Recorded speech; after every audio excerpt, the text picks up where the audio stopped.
Early summer in Riverstead City was hot and sticky. I clutched a thick stack of flyers, standing in the shade of a tree outside the mall. This was the third part-time job I'd found today. After handing out all these flyers, I could finally scrape together enough for Oliver's living expenses this month. Hey, just a quick heads up, the new gym just opened, and they're offering discounts on memberships. I handed out the flyer mechanically, my voice tinged with fatigue.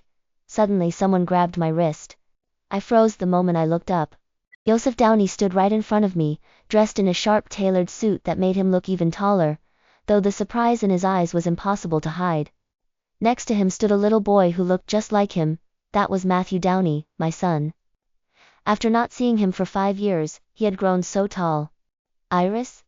Joseph's voice was full of disbelief. What are you doing handing out flyers here?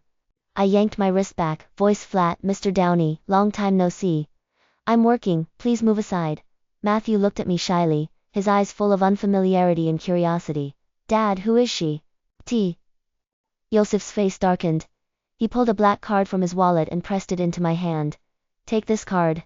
There's enough money on it to support you. His tone had a hint of condescension. Stop punishing yourself with these menial jobs. I glanced down at the black card in my hand, then looked up at him. Mr. Downey, that's not necessary. We separated a long time ago. Between us we're strangers now. I handed her the black card firmly.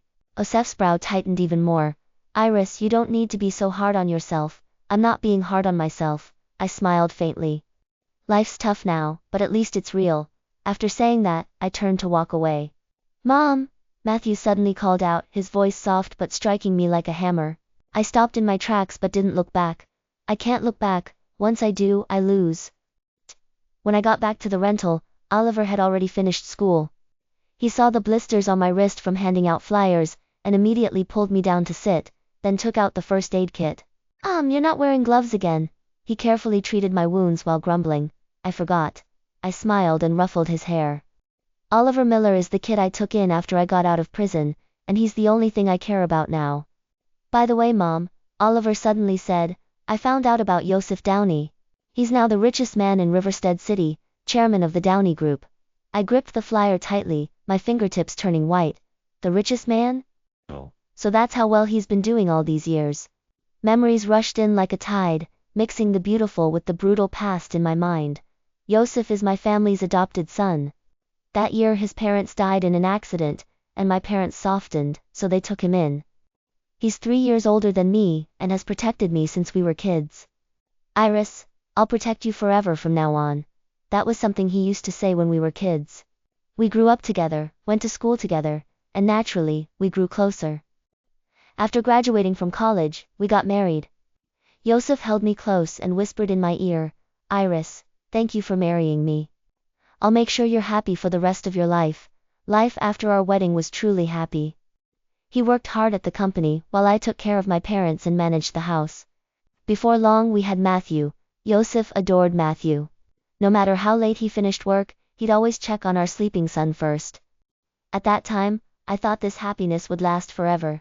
Until my parents passed away, one after the other.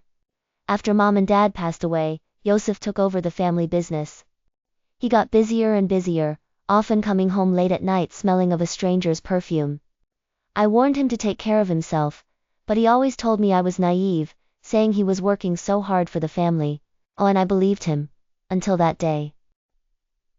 I left work early, wanting to surprise Joseph. When I opened the door, the living room was completely silent. The bedroom door was cracked open, and inside I heard sounds driving me crazy. My hands trembled as I pushed the door open. The scene before me crushed me in an instant. Joseph and the family nanny, Nancy Olson, were caught tangled up together, completely exposed. Nancy was the nanny my mom hired when she was alive, always seemed honest and decent. I never could have imagined she'd do something like this. You too. My voice cracked, tears falling uncontrollably. Joseph frantically pushed Nancy away, stood up and tried to explain. Iris, listen to me, it's not what you think. Nancy quickly got dressed and stood aside, showing not a shred of guilt, only a hint of defiance on her face. Miss Nair, at this point, I'm not hiding anything from you anymore. Nancy looked at me. Joseph and I truly love each other. We've been together for a long time. Joseph didn't say a word. He just kept his head down in silence. Yosef, break things off with her. I wiped my tears, my voice steady. I was still clinging to a sliver of hope, hoping he'd come back. Yosef looked up, his eyes full of complexity as he stared at me. Iris, Yosef, you can't betray me. Nancy immediately stepped forward and grabbed Yosef's arm. Enough! I yelled, Nancy, you have no right to speak here. Miss Nair, don't push it too far. Nancy sneered. Yosef loves me now. You're just dead weight. Yosef shut his eyes like he was making a painful choice. Iris, let's get a divorce. My heart completely sank to rock bottom. Fine, divorce. I looked at him.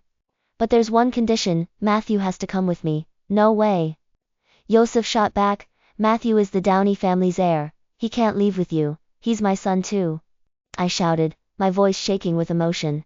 Just then, Matthew ran in from outside. Dad, Mom, stop fighting.